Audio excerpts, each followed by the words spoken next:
Hello and welcome everyone. आप सभी लोगों का स्वागत है आपके अपने यूट्यूब चैनल परीक्षावास पर। मेरा नाम है मोहम्मद नवाजिश और मैं आप लोगों के लिए एक और इम्पॉर्टेंट टॉपिक पर वीडियो लेकर के आया हूं। जैसा कि आप लोगों ने आजकल न्यूज़पेपर में देखा होगा, न्यूज़ में देखा होगा कि एक टॉपिक, एक टर्म बहुत ज़्यादा खबरों में चल रहा है, वो है इनहेरिटेंस टैक्स, है ना। तो इसको लेकर के एक पूरा और उस आर्टिकल में पूरी इस इनहेरिटेंस टैक्स की जो डिटेल्स हैं वो बताएगी, तो हम उसी पर चर्चा करने वाले हैं। तो चलिए शुरू करते हैं। देखिए, अंडरस्टैंडिंग इनहेरिटेंस टैक्स, ये आपका इंडियन एक्सप्रेस में एक पूरा आर्टिकल था, ठीक है। इसी पर बेस्ड हमारा ये डिस्कशन होने वाला है। देखो, सबसे पहले बात शुरू कहां से हुई। बात अगर आप देखोगे तो बात स्टार्ट हुई सैम पित्रोदा से। अब सैम पित्रोदा जो है वो राजीव गांधी के जमाने से उनके एडवाइजर रहे। इस टाइम पर अगर आप देखोगे तो राहुल गांधी के भी काफी क्लोज माने जाते हैं। मतलब एक तरीके से आप कहोगे कि कांग्रेस के खेमे से जुड़े हुए इंसान हैं। अब इन्होंने एक इंटरव्यू में ये कह दिया कि यूएस के अंदर जो इनहेरिटेंस टैक्स है, मतलब वहां पर जो विरासत कर लगता है ना, वो बड़ा एक इंटरेस्टिंग लॉ है। मतलब इन्होंने कहा कि बड़ा रोचक कानून है, अच्छा कानून उसको बोल दिया। अब इसे लेकर के बात ये शुरू हुई कि प्राइम मिनिस्टर नरेंद्र मोदी ने कह दिया कि भाई कांग्रेस जो है वो क्या करेगी, जब वो अगर सत्ता में आ गई तो वो इनहेरिटेंस टैक्स लेकर के आ जाएगी। उन्होंने कह दिया कि वो क्या करेगी, आपकी प्रॉपर्टी छीन लेगी। मतलब आपके एंसेस्टर्स ने, आपके जो पूर्वज हैं, उन्होंने जो भी संपत्ति आप लोगों को दी है, उस संपत्ति को आपसे क्या कर लेगी, छीन लेगी। ये पूरी राजनीतिक हलचल जो है वो चलती रही, ठीक है। इसके बाद जब बीजेपी की तरफ से ये बातें करना शुरू की गई, भाई भाजपा ने बोलना शुरू किया कि कांग्रेस ऐसा करेगी, तो कांग्रेस के जो कम्युनिकेशन चीफ हैं जयराम रमेश, उन्होंने कहा भाई देखो, हमारे मैनिफेस्टो में ऐसी कोई चीज नहीं है, ना हमने कभी बोला कि हम इनहेरिटेंस टैक्स लेकर के आएंगे, ठीक। और उन्होंने कहा कि भाई ये काम तो जो हमारे ऊपर आरोप लगा रहे हैं, उन्होंने ऐसा करने की बात कही थी कि हम इनहेरिटेंस इनहेरिटेंस टैक्स जो है वो ला सकते हैं। खैर देखो, यहां तक जितनी भी बातें हैं ये सब पॉलिटिकल है, चुनाव का माहौल है, तो इस तरीके की बातें होंगी, ठीक है। आरोप प्रत्यारोप जो हैं वो लगेंगे। हम चलते हैं असल मुद्दे पर। असल मुद्दा अगर देखा जाए कि इनहेरिटेंस टैक्स या फिर विरासत कर, विरासत कर को अगर आप देखोगे तो इसे एक टूल, यानी कि आप कहोगे एक यंत्र के रूप में, एक उपाय के रूप में देखा जाता है। किसे, किस चीज के लिए, इनकम इक्वालिटी को कम करने के लिए। भाई देखो, कोई भी समाज हो, चाहे वो भारत का हो या किसी दूसरे देश का हो, किसी भी देश में ऐसा नहीं होता है कि सारे के सारे लोग आर्थिक रूप से एक समान है ना। कुछ लोग अमीर होते हैं, कुछ लोग मध्यम वर्ग में आते हैं और कुछ लोग गरीब होते हैं, ठीक है। तो इसमें बात यह आती है कि जो इनकम की इक्वालिटी नहीं है, इनइक्वालिटी है, कुछ लोगों के पास ज्यादा पैसा है, कुछ लोगों के पास कम है, इसे दूर करने के लिए इनहेरिटेंस टैक्स जो है, विरासत कर जो है, उसे अपनाया जा सकता है। भारत में भी अगर आप देखोगे तो इनहेरिटेंस टैक्स था, पहले था, ठीक है। अब इसको देखोगे तो इसे लागू किया गया था 1953 में, 1953 में। और उस टाइम इसे क्या कहा जाता था, इसे कहा जाता था एस्टेट ड्यूटी है, एस्टेट ड्यूटी, ठीक है। यानी कि विरासत कर था, 1953 में लागू किया गया। क्या कहते थे, एस्टेट ड्यूटी कहते थे। समाप्त कब कर दिया गया, 1985 में, 1985 में ये कर समाप्त कर दिया गया था। किसने समाप्त किया था, ये भी ध्यान रखना है, राजीव गांधी की गवर्नमेंट थी उस टाइम पर, यानी कि कांग्रेस की ही सरकार ने इसे क्या किया था, समाप्त कर दिया था, एबॉलिश कर दिया था। अच्छा, ये भी ध्यान रखना है कि ऐसा नहीं कि भारत में सिर्फ estate duty and inheritance tax ही था। भारत में अगर आप देखोगे तो संपत्ति कर भी था, वेल्थ टैक्स, आपके पास जो संपत्ति है उस पर कर लगना, ठीक है। गिफ्ट टैक्स भी था, यानी कि अगर कोई आपको गिफ्ट देता है, उपहार देता है, तो उस पर भी कर था। और इन दोनों को भी एबॉलिश किया गया था। वेल्थ टैक्स को 2015 में खत्म कर दिया गया, ठीक है। 2015 में आप देखोगे तो प्रेजेंट गवर्नमेंट थी, वर्तमान सरकार थी, उसने संपत्ति कर को समाप्त कर दिया। और 1998 में समाप्त कर दिया गया था, किसे, गिफ्ट टैक्स को, यानी कि जो उपहार कर था उसे, ठीक है।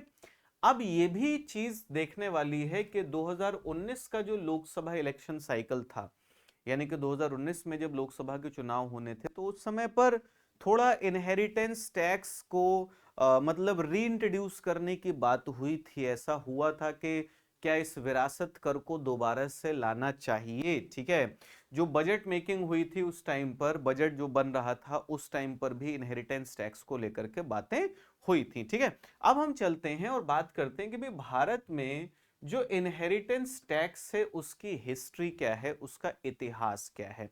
अगर हम इतिहास की बात करें कि भाई इनहेरिटेंस टैक्स की हिस्ट्री क्या है, तो जैसे मैंने बताया कि 1953 में 1953 में इसे क्या किया गया था, लागू किया गया था एक अधिनियम, एक एक्ट के द्वारा, और उसे क्या कहते हैं, दी एस्टेट ड्यूटी एक्ट 1953।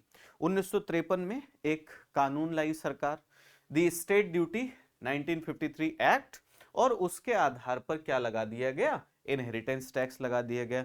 उद्देश्य क्या था कि इकोनॉमिक डिस्पैरिटी को कम किया जाए, यानी कि आर्थिक जो असमानता है। देखो भारत को अगर आप देखोगे भाई 1947 में 1947 में भारत आजाद होता है, ठीक है, डेमोक्रेसी आती है, लोकतांत्रिक एक तरीके से कहोगे पद्धति हम अपनाते हैं।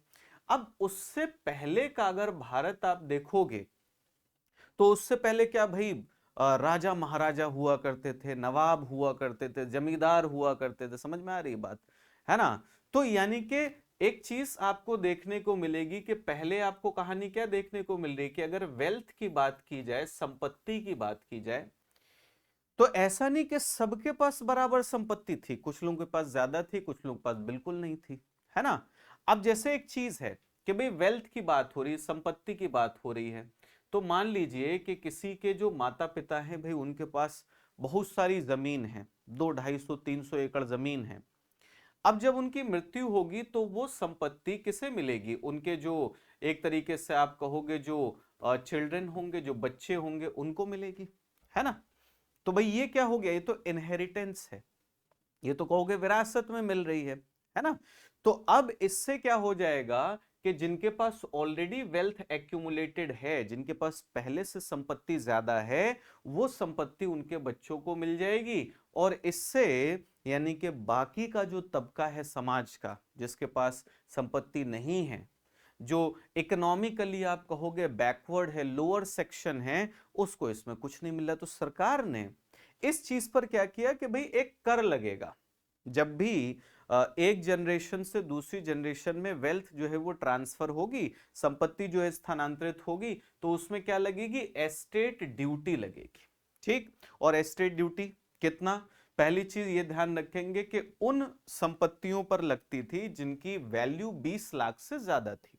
मान लीजिए कि आपकी कोई संपत्ति है, उसकी वैल्यू 30 लाख रुपए है, तो क्या होगा, जब वो एक जनरेशन से दूसरी जनरेशन ट्रांसफर होगी तो उस पर क्या लगेगी, एस्टेट ड्यूटी लगेगी। ठीक है, परसेंटेज 85% तक जा सकता था, मतलब एक तरीके से कहोगे प्रोग्रेसिव थी, जितनी आप कहोगे जितना मूल्य जो है संपत्ति का बढ़ता जाता था, उतनी एस्टेट ड्यूटी क्या होती जाती थी, बढ़ती जाती थी। ठीक है, अब किस पर लगती थी, तो भाई अगर वो इमूवेबल प्रॉपर्टी है, जैसे मान लीजिए कि घर की बात हो रही है, okay, there is a house, there is a palace, there is a piece of land, जमीन है, तो वो क्या हो गई, इमूवेबल हो गई, अचल संपत्तियां हो गई। ठीक, या फिर आप कहोगे मूवेबल प्रॉपर्टीज, मान लीजिए भाई ज्वेलरी मिली, है ना, ज्वेलरी मिली, या फिर व्हीकल्स हैं, गाड़ियां हैं, वो मिली। ठीक है, तो ये सब क्या हो जाएगा, आपका मूवेबल प्रॉपर्टीज हो जाएंगे। तो उन सब की क्या मार्केट वैल्यू, के बाजार में उनका मूल्य क्या है, उस मार्केट वैल्यू पर क्या लगती थी, एस्टेट ड्यूटी लगती थी। ठीक,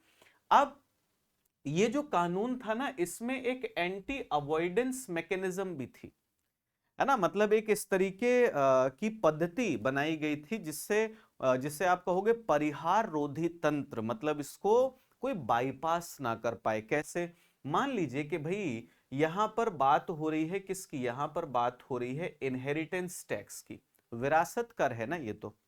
अब विरासत कर क्या है कि भाई पेरेंट्स से संपत्ति गई किधर, चिल्ड्रन की तरफ, बच्चों की तरफ, तो ये विरासत का मामला हुआ, इनहेरिटेंस का मामला हुआ। अब इसमें बात ये हो रही है कि जो भी एक तरीके से आप कहोगे जो मार्केट प्राइस होगा, जो बाजार मूल्य होगा, उस बाजार मूल्य पर क्या लग जाएगी, एस्टेट ड्यूटी लग जाएगी। ठीक, अब मान लो कि इसमें थोड़ा सा चालाकी कर दी गई, चालाकी ये कर दी गई, उन्होंने कहा देखो हम विरासत में नहीं दे रहे हैं, हम तो गिफ्ट कर रहे हैं अपने बच्चों को, है ना। हम तो उपहार में दे रहे हैं। तो इस चीज को लेकर के क्या कहा गया कि अगर कंटेम्पलेशन ऑफ डेथ, यानी कि आप मृत्यु के बारे में सोच रहे हो और आपने सोचते हुए उसे क्या कर दिया, गिफ्ट कर दिया, ठीक है, अपनी वेल्थ को, अपनी संपत्ति को, या फिर given within 2 years prior to death, यानी कि मृत्यु से 2 साल पहले अगर ऐसा हुआ, ऐसा किया गया है ना, तो उसे भी क्या माना जाएगा कि आपका इनहेरिटेंस का मामला है, उसे गिफ्ट में कंसिडर नहीं किया जाएगा। ठीक, अब देखो भाई, सोचा तो अच्छा गया था कि इससे जो टैक्स मिलेगा, इससे जो पैसा आएगा, वो पैसा किसके लिए डिवोट किया जाएगा, जो इकोनॉमिकली वीकर सेक्शंस है। बट इसमें आप देखोगे कि ये जो पूरा का पूरा कानून था, ये पूरा का पूरा कानून अगर देखोगे जितने टाइम तक एग्जिस्ट किया, इससे कोई खास फायदा नहीं हो पाया। तो क्या कारण थे उसके, अगर हम कारणों की बात करें, देखिए सबसे पहली चीज की ये कानून बहुत ज्यादा जटिल था, है ना, बहुत ज्यादा इसमें कॉम्प्लेक्सिटीज थी, जटिलताएं थी। और कानून जितना जटिल होगा, जितने ज्यादा दाव पेच होंगे ना उसमें, उतना ही लिटिगेशन ज्यादा होगी, है ना। सरकार ने कुछ कहा, लोगों ने जाकर मुकदमा कर दिया, मुकदमा चल रहा है, ठीक है, तो लिटिगेशन बहुत ज्यादा होगा। और एडमिनिस्ट्रेटिव कॉस्ट, भाई कोई भी कर अगर आप वसूलोगे तो उस कर को वसूलने के लिए आपको पूरा एक एडमिनिस्ट्रेटिव सेटअप बनाना पड़ेगा, एक पूरी प्रशासनिक प्रणाली बनानी पड़ेगी, तभी आप वो कर वसूल सकते हो। तो उसकी लागत बहुत ज्यादा थी। दूसरी चीज डबल टैक्सेशन था। डबल टैक्सेशन कैसे, देखो जैसे मान लीजिए कि कोई इंडिविजुअल है, इंडिविजुअल ए, अब उस इंडिविजुअल ए के पास में क्या है, लैंड है, जमीन है, ठीक। अब मान लेते हैं कि ये व्यक्ति अभी लिविंग है, यानी कि जीवित है। तो जीवित है, अगर ये लैंड है इसके पास, तो ये इस लैंड पर क्या देगा, वेल्थ टैक्स देगा, ठीक है, वेल्थ टैक्स देगा, संपत्ति कर देगा। अब मान लीजिए कि इस व्यक्ति की मृत्यु हो जाती है और ये पीस ऑफ लैंड किस में चला जाता है, इनहेरिटेंस में चला जाता है, ठीक है, ये विरासत में चला जाता है। तो अब जिस व्यक्ति को मिला, मान लीजिए इंडिविजुअल बी है ना, उसको ये पीस ऑफ लैंड मिला, उसको ये जमीन मिली, तो अब उसे क्या देना होगा, उसे इस पर इनहेरिटेंस टैक्स देना होगा, यानी कि सेम प्रॉपर्टी पर वेल्थ टैक्स भी दिया जा रहा है और इनहेरिटेंस टैक्स भी दिया जा रहा है। कुछ बात समझ में आ रही है। तो ये डबल टैक्सेशन का मामला बन रहा था, सेम एसेट पर, एक ही संपत्ति पर आप वेल्थ टैक्स भी ले रहे हो और इनहेरिटेंस टैक्स भी ले रहे हो, ये दिक्कत थी। दूसरी चीज इसमें क्या आ जाएगी कि भाई जो कलेक्शन हो रहा था ना, जो प्राप्ति हो रही थी, वो बहुत ज्यादा नहीं हो रही थी, बहुत ज्यादा कलेक्शन नहीं हो पा रहा था। क्यों, क्योंकि भाई कानून आता है, लोग बहुत ज्यादा चालाक हैं। अब लोग क्या कर रहे थे, इलीगल कंसीलमेंट, मतलब अपनी प्रॉपर्टी को छुपा लिया, या फिर बेनामी प्रॉपर्टीज, है ना। बेनामी प्रॉपर्टी का मतलब क्या होता है भाई, बेनामी प्रॉपर्टी का अगर आप मीनिंग देखोगे कि जैसे मान लीजिए कि कोई एक इंडिविजुअल है ना, अब भाई इसको अपनी प्रॉपर्टी को क्या करना है, ये नहीं चाहता कि इसकी प्रॉपर्टी इसके नाम पर आए, है ना, इसके नाम पर प्रॉपर्टी ना रहे, क्योंकि इसके नाम पर प्रॉपर्टी ऑलरेडी ज्यादा है, और ज्यादा बढ़ेगी तो फिर टैक्सेशन और ज्यादा बढ़ जाएगा। तो अगर मान लो कि इसने क्या किया, प्रॉपर्टी को परचेस किया, इसने संपत्ति खरीदी, तो इसने संपत्ति अपने नाम से नहीं खरीदी, इसने संपत्ति खरीद ली किसके नाम से, बी के नाम से, है ना। अब देखो, बी के नाम से संपत्ति खरीदी गई, यानी कि आप कहोगे कि लीगल ओनरशिप किसकी है, बी की है, कानूनी रूप से तो बी है ओनर। पैसा किसने दिया, ए ने दिया, इस परचेस के लिए पैसा किसने दिया, ए ने दिया। तो मतलब एक्चुअल ओनर कौन हो गया, एक्चुअल ओनर ए हो गया। समझ में आ गई बात। तो बी क्या है, बी एक तरीके का पपेट है ना, कि भाई आपके नाम पर हम जमीन खरीद ले रहे हैं। क्यों, क्योंकि हम अपने नाम पर वो चीज नहीं खरीद सकते, अगर हम खरीदते हैं तो हम कानून के दायरे में आ जाएंगे। बात समझ में आ रही, इसे बेनामी प्रॉपर्टी कह देते हैं, ठीक। अब ये तो था पूरा, हमने थोड़ा सा मुद्दा देखा। अब चलते हैं कि देखो, आप अगर इकोनॉमिक इनइक्वालिटी की बात करोगे, आर्थिक असमानता की बात करोगे, तो हम बिल्कुल कह सकते हैं कि इकोनॉमिक इनइक्वालिटी, आर्थिक असमानता पूरे वैश्विक स्तर पर, ग्लोबल लेवल पर हमें देखने को मिलती है। और आप बिल्कुल कह सकते हो कि economic inequality is a problem, एक समस्या है। आप चाहे उसको सोशल प्रॉब्लम मान करके चलें, आप चाहे उसे इकोनॉमिक प्रॉब्लम मान करके चलें। इसीलिए लगातार ये बात हो रही है कि जो बिलियनियर्स हैं, जिनके पास बिलियंस में मनी है, ढेर सारा पैसा है ना, उन सभी लोगों पर क्या लगाया जाए, उन सभी लोगों पर एक तरीके से आप कहोगे और ज्यादा टैक्स लगाया जाए, उनसे और ज्यादा कर लिया जाए, ताकि सोसाइटी को, समाज को क्या किया जा सके, थोड़ा सा इक्विटेबल बनाया जा सके। हाँ, ये तो नहीं हो सकता सब लोग बराबरी पर आ जाएं, बट थोड़ा इक्विटेबल उससे बनाया जा सके। ठीक है, बात ये चल रही है कि ग्लोबल लेवल पर एक मिनिमम कॉर्पोरेट टैक्स रेट होनी चाहिए।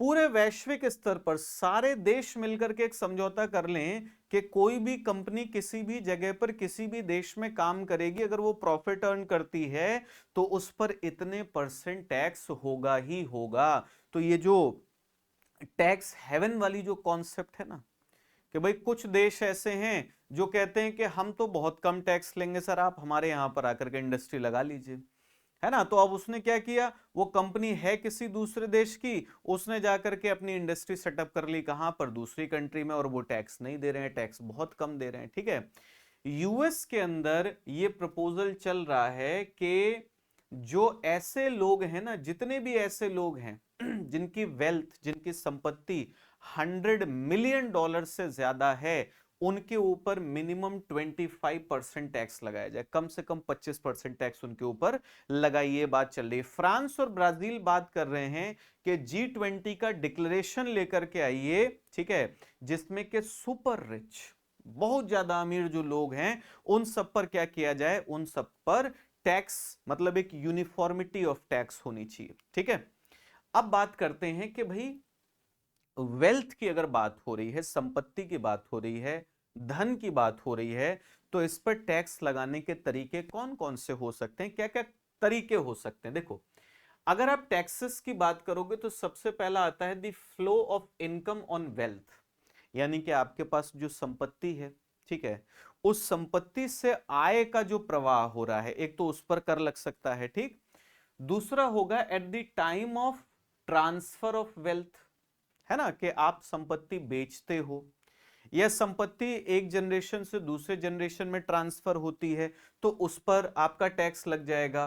फिर आप देखोगे on the stock of wealth, यानी कि अगर संपत्ति इकट्ठा होती है, एकत्रित होती है, तो उस पर भी कर लगेगा। ठीक, इसके अलावा आप देखोगे कि भाई आपको अगर आपकी संपत्ति से कोई इनकम मिल रही है, जैसे मान लीजिए कि आपके पास एक घर है और आपने उस घर को क्या कर दिया, उस घर को आपने रेंट पर दे दिया, तो उस रेंट्स, मतलब उस रेंटिंग की प्रोसेस से आपको कुछ पैसा मिलेगा ना, तो वो पैसा जो मिलेगा वो आपकी क्या है, इनकम है, तो उस पर टैक्स लगना। ठीक है, ownership of assets resulting in capital gains, है ना। मान लीजिए भाई आपके पास जमीन है, आपके पास लैंड है, अब आपके पास इस लैंड की ओनरशिप है ना, आपके पास स्वामित्व है, धीरे धीरे इस लैंड की जो वैल्यू है, जो इसका मूल्य है, वो मूल्य क्या होगा, बढ़ेगा, कैपिटल गेन होगा ना आपको, तो उस कैपिटल गेन पर टैक्स। ठीक है, इसके अलावा देखिए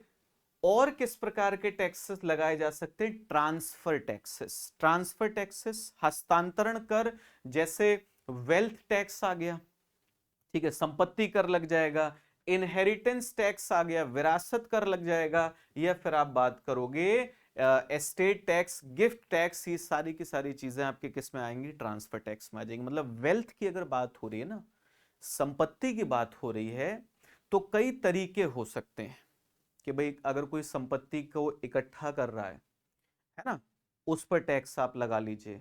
अगर किसी के पास वेल्थ है, उससे उससे कुछ इनकम मिल रही है, उस पर आप टैक्स लगा लीजिए। अगर किसी के पास कोई वेल्थ है, ठीक है, उससे उसे कैपिटल गेन हो रहा है, तो उस पर टैक्स लगा लीजिए। अगर वेल्थ का ट्रांसफर हो रहा है, संपत्ति का हस्तांतरण हो रहा है, तो उस पर आप टैक्स लगा सकते हो। ठीक है, अब यहां पर एक चीज और आती है कि इनकम और वेल्थ के कॉम्बिनेशन पर भी टैक्स लग सकता है। भाई कोई इंडिविजुअल है, कोई व्यक्ति है, ठीक है, ध्यान से सुनना, अब उस इंडिविजुअल के पास अपनी एक वेल्थ है, अपनी एक संपत्ति है, गाड़ियां, चाहे वो मूवेबल हो या इमूवेबल प्रॉपर्टी हो उसके पास, और दूसरी चीज क्या है, उसकी इनकम है, भाई कोई ना कोई तो काम कर रहा होगा ना, कोई काम कर रहा होगा तो उससे कुछ इनकम हो रही होगी, कुछ आय मिल रही होगी उससे, ठीक है। तो इन दोनों के कॉम्बिनेशन पर भी क्या हो सकता है, टैक्स लगाया जा सकता है। जैसे बाइडेन एडमिनिस्ट्रेशन की बात करोगे, यूएसए में बात चल रही है बिलियनियर मिनिमम इनकम टैक्स की। मतलब जितने भी बिलियनियर है ना, जिनकी इनकम और वेल्थ सब मिलाकर के देखोगे बिलियंस में है, तो उनके ऊपर कितना टैक्स लगाया जाए, कम से कम 25% टैक्स की बात हो रही है, 25% टैक्स की बात हो रही है। अब हम चलते हैं the taxes in India. Bharat में अगर करों की बात की जाए तो क्या स्थिति है, देखिए जैसे बात हुई estate duty, estate duty inheritance tax था, मैंने बताया आपको। हमने बात की कि भाई 1953 में इसे क्या किया गया, लागू किया गया, ठीक। इसमें अगर आप देखोगे इसका थ्रेशोल्ड था 1 लाख रुपीस, ठीक। और किन स्टेट्स पर लगता था, ऐसी संपत्तियों पर, ऐसी एस्टेट्स पर जिनका जो वैल्यू थी वो 20 लाख रुपए से ज्यादा थी, ठीक है। प्रोग्रेसिव रेट थी, ठीक है। प्रोग्रेसिव रेट यानी कि जितना ज्यादा वैल्यू एस्टेट की बढ़ती जाएगी उतना ही रेट बढ़ती जाएगी। रेट कितनी थी, 5 to 40% on principal value of the estate, ठीक है। अब दूसरी चीज आ गई, एस्टेट ड्यूटी एक्ट 1953 को अमेंड किया गया, कब, 1958 में। 1953 में यह कानून आया था, 1958 में इसमें क्या कर दिया गया, संशोधन कर दिया गया। और संशोधन करके इसमें देखो अकाउंटेबल पर्सन की डेफिनेशन चेंज की गई। भाई जिम्मेदार इंसान कौन है, देगा कौन वो कर, ठीक है, उसकी परिभाषा को बदला गया। लोअर द एप्लीकेबल थ्रेशोल्ड, जो थ्रेशोल्ड थी उसको क्या किया गया, एक तरीके से आप कहोगे कम किया गया। और साथ ही साथ स्लैब्स जो थे, मतलब कितनी वैल्यू पर कितना परसेंट टैक्स लगेगा, उन स्लैब्स को रीडिफाइन किया गया, ठीक। अब हमने जैसे बात की थी कि आगे जाकर के इस कर को एबॉलिश कर दिया गया था, हटा दिया गया था, उसके रीजन थे, वो रीजन मैंने आप लोगों को बताया। लेकिन एबॉलिशन के बाद, इसके हटाए जाने के बाद भी इस कर को लेकर के चर्चा होती रही, इस कर को लेकर के बात होती रही, ठीक है। जैसे अगर आप मैंने आपको बताया कि भाई 2019 का जो लोकसभा इलेक्शन था, या लोकसभा इलेक्शन जिस टाइम पर चल रहा था, उस टाइम पर इनहेरिटेंस टैक्स को रीइंट्रोड्यूस करने की बात हुई थी, है ना। उस टाइम पर आप देखोगे जो बजट मेकिंग की प्रोसेस थी उस टाइम पर चर्चा चली थी। अब हम थोड़ा सा अगर और आगे बढ़ें तो देखो 2015-16 का जो बजट था ना, उस बजट में एक और टैक्स को हटाया गया, और वो टैक्स कौन सा था, आपका वेल्थ टैक्स। यानी कि संपत्ति कर जो था उसको क्या कर दिया गया, हटा दिया गया। उस टाइम पर अगर फाइनेंस मिनिस्टर देखोगे तो लेट अरुण जेटली सर थे, ठीक है। उन्होंने क्या किया था, उन्होंने बोला देखो अभी क्या हो रहा है ना, कि जितनी भी ऐसी एसेट्स हैं, जितनी भी ऐसी संपत्तियां हैं जिनकी वैल्यू 30 लाख या उससे ज्यादा है, उन पर 1% टैक्स लगता है, ठीक। और उससे 2013-14 में जो टोटल कलेक्शन हुआ था वो 1008 करोड़ रुपए का हुआ था।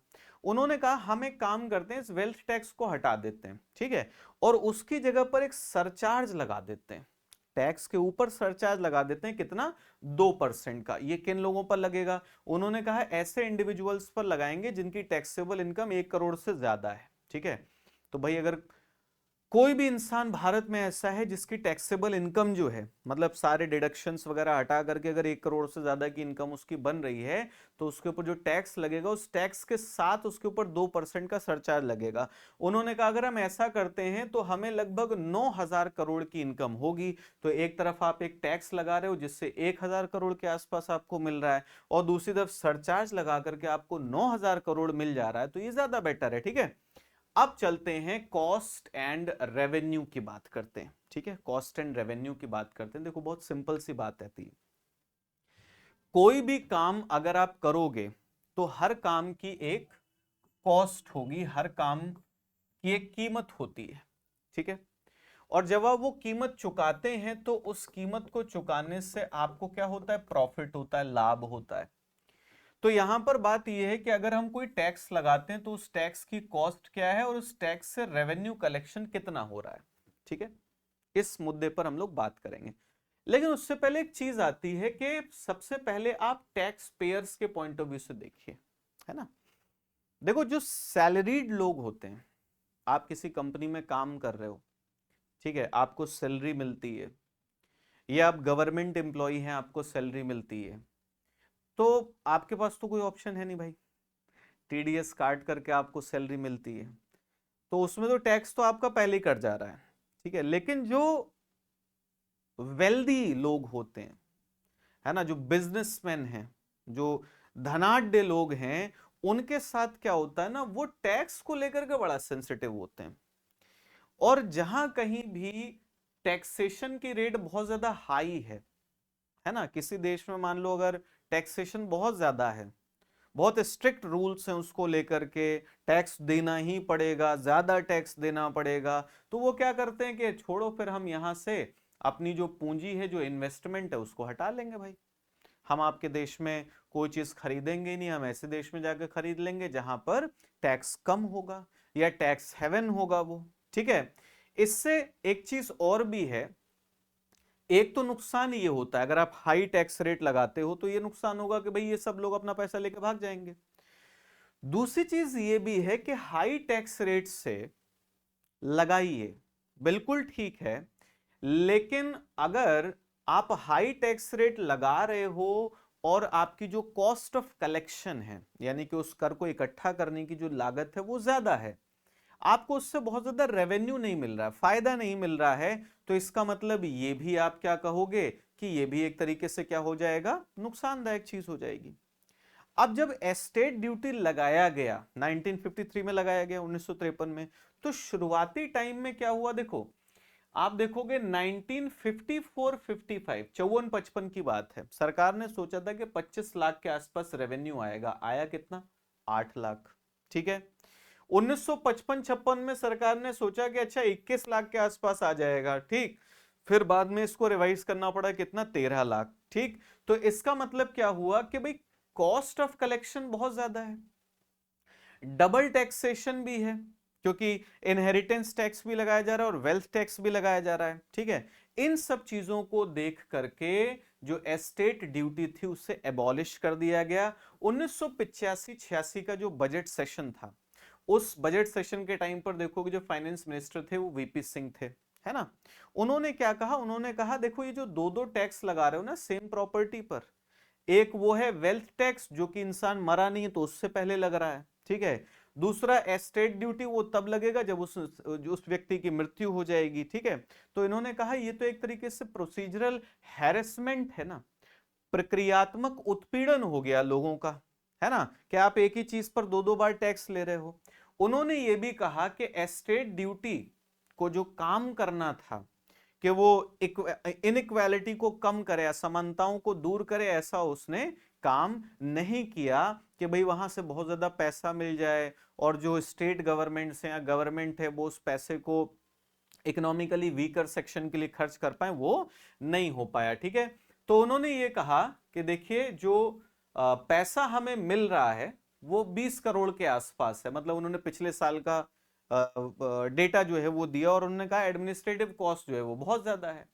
तो इसीलिए उन्होंने कह दिया कि 16 मार्च 1985, 16th ऑफ मार्च 1985, उस दिन या फिर उसके बाद अगर कोई भी एस्टेट पास ऑन होती है, इनहेरिटेंस टैक्स का मामला आता है, तो उसमें फिर टैक्स जो है वो नहीं लगाया जाएगा, ठीक है। यानी कि एस्टेट ड्यूटी को एबॉलिश कर दिया गया, कब, 1985 में।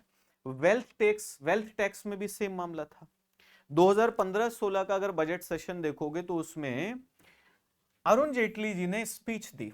उन्होंने क्या कहा, उन्होंने कहा देखो क्या हमें ऐसा कोई टैक्स लगाना चाहिए, है ना, जिसकी कॉस्ट जो है वो ज्यादा हो और रिटर्न उससे कम हो। तो उन्होंने कहा हमें इसकी जगह पर एक ऐसे टैक्स के बारे में सोचना चाहिए जिसकी कॉस्ट कम हो, रिटर्न ज्यादा हो, ठीक। उन्होंने कहा कि जो रिच लोग हैं, जो वेल्दी लोग हैं, जो संपन्न हैं, धनाढ्य हैं, बिल्कुल सही बात है, उनको ज्यादा टैक्स देना चाहिए, जो गरीब लोग हैं उनको टैक्स कम देना चाहिए। लेकिन उन्होंने कहा कि वेल्थ टैक्स से ये हमारा ऑब्जेक्टिव फुलफिल नहीं हो रहा है, संपत्ति कर से ऐसा काम नहीं चल रहा है, तो उन्होंने कहा एक सरचार्ज लगा देते हैं 2% का, ठीक है। इसीलिए आप देखोगे 2015-16 के बजट सेशन में वेल्थ टैक्स को क्या कर दिया गया, एबॉलिश कर दिया गया। गिफ्ट टैक्स को देखोगे तो 1998 में खत्म किया गया था, इसमें भी लोअर रेवेन्यू की बात हुई थी, ठीक। उस टाइम पर देखोगे तो फाइनेंस मिनिस्टर आपके यशवंत सिन्हा जी थे। इन्होंने क्या कहा, इन्होंने कहा देखो गिफ्ट टैक्स जो है वो 1958 से हम लोग लगा रहे हैं, 1958 से लग रहा है, ठीक।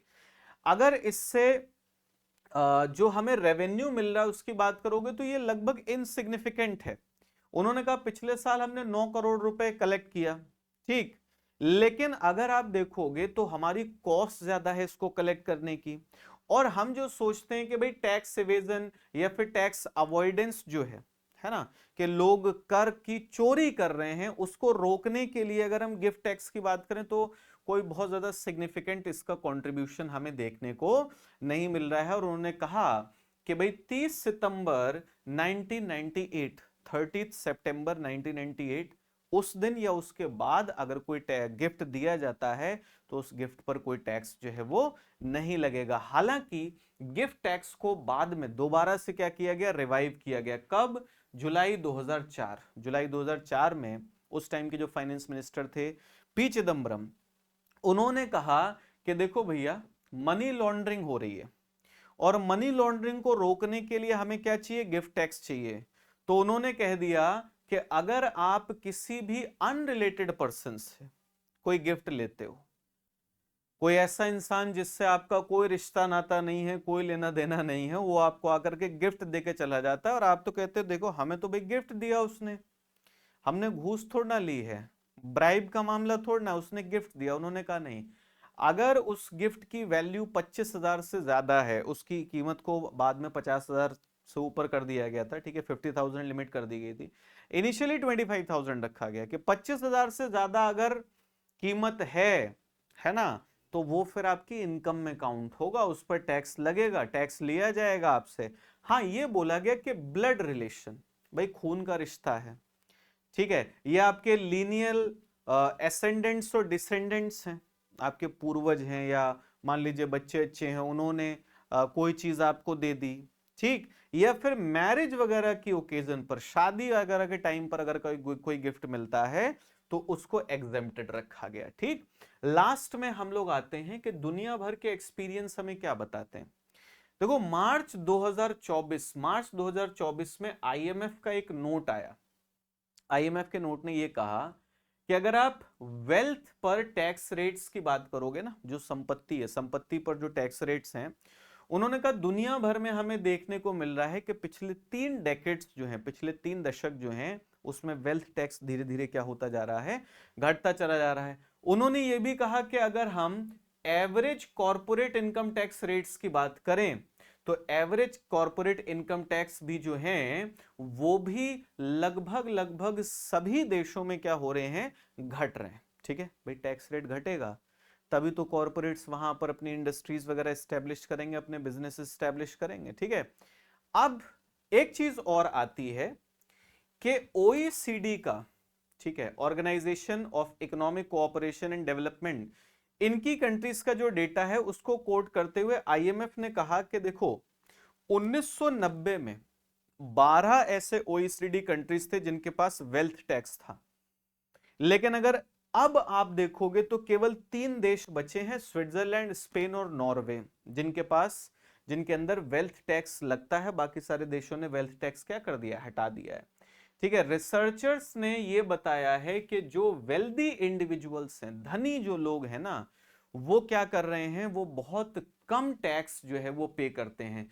यूरोपियन यूनियन टैक्स ऑब्जर्वेटरी, ये आप अगर देखोगे पेरिस स्कूल ऑफ इकोनॉमिक्स जो है उसमें एक इंडिपेंडेंट रिसर्च लैब है ये, उसने ये बताया कि अगर हम ग्लोबल बिलियनियर्स की बात करें ना, दुनिया भर में जो बिलियनियर्स हैं वो इफेक्टिव टैक्स कितना देते हैं, 0 to 0.5% ऑफ देयर वेल्थ, मतलब उनके पास जितनी भी संपत्ति है उसका 0.5% या उससे कम टैक्स देते हैं, ठीक है।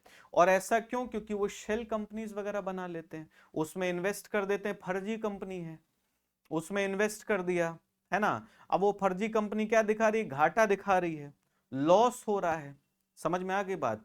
तो भाई जब प्रॉफिट होगा कुछ तभी तो आप क्या करोगे, तभी तो आप उससे कुछ टैक्सेशन लेना शुरू करोगे। अब वो दिखा रहे हैं देखो भैया हर जगह तो हमें घाटा हो रहा है तो हम टैक्स दें कहां से आपको, ठीक है। इसके अलावा देखोगे ये चीज हमें देखने को मिल रही है कि अगर ग्लोबल मिनिमम टैक्स लगाया जाए बिलियनियर्स पर, जो बिलियनियर्स हैं, कितना, उनकी संपत्ति का केवल 2%, केवल 2%।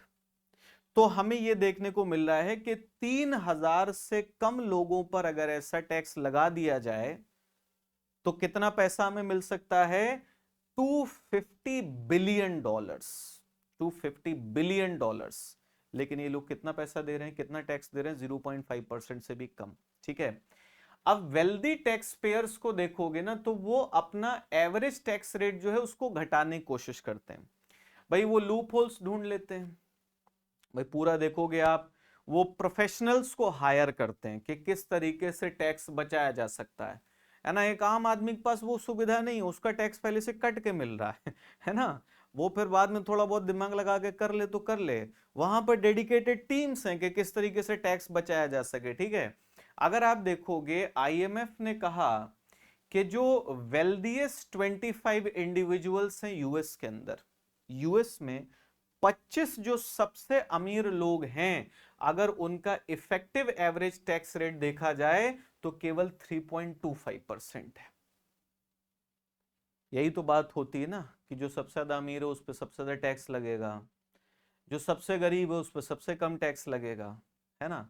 लेकिन जो सबसे ज्यादा अमीर है वो सबसे ज्यादा चालाक भी है, उसके पास पूरा का पूरा सिस्टम है, पूरी मशीनरी है जो सिर्फ टैक्स किस तरीके से कम किया जा सके, बचाया जा सके, कैसे कम से कम टैक्स दिया जा सके, इन सब चीजों पर फोकस कर रहा है। ठीक है, ये रिपोर्ट बताती है कि यूएस के अंदर जो टॉप 400 फैमिलीज हैं, शीर्ष के जो 400 परिवार हैं, उनका एवरेज टैक्स रेट देखोगे तो केवल 9.4% है।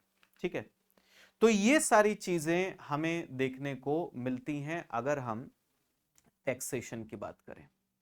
तो देखिए पूरा का पूरा ये जो मैटर है, पूरा का पूरा जो मसला है कि भाई इनहेरिटेंस टैक्स है, इनहेरिटेंस टैक्स होना चाहिए या नहीं होना चाहिए, क्या उसके प्रोज हैं, क्या कॉन्स हैं, वेल्थ टैक्स की जो कॉन्सेप्ट है, गिफ्ट टैक्स की जो कॉन्सेप्ट है, ग्लोबल लेवल पर क्या चीजें हैं, वो सब कुछ हम लोगों ने यहां पर डिस्कस किया।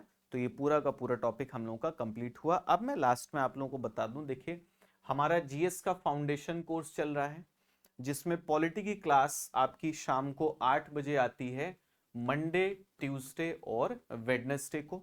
ठीक है, इसके अलावा आप देखोगे आपके जीएस फाउंडेशन कोर्स में ही ज्योग्राफी की क्लास आपको थर्सडे, फ्राइडे और सैटरडे मिलती है शाम को 8 बजे। ठीक है, तो आप हमारे जीएस फाउंडेशन कोर्स से जुड़ना बिल्कुल मत भूलिए। ये हमारा इंस्टाग्राम हैंडल का क्यूआर है, इंस्टाग्राम पर आप परीक्षा बस को फॉलो कर लीजिए। ये हमारा टेलीग्राम चैनल का क्यूआर है, टेलीग्राम को जरूर ज्वाइन कर लीजिए। इस सेशन का, इस वीडियो का पीडीएफ आपको यहीं पर मिलेगा। लास्ट में आप लोगों से कहूंगा, अगर सेशन आप लोगों को अच्छा लगा हो तो इसे लाइक शेयर जरूर करिएगा, कमेंट सेक्शन में अपनी फीडबैक जरूर दीजिएगा। जितने भी लोगों ने अभी तक चैनल को सब्सक्राइब नहीं किया है, do subscribe it. Thank you so much everyone for joining us. Bye bye, take care, see you soon. जय भारत, जय हिंद।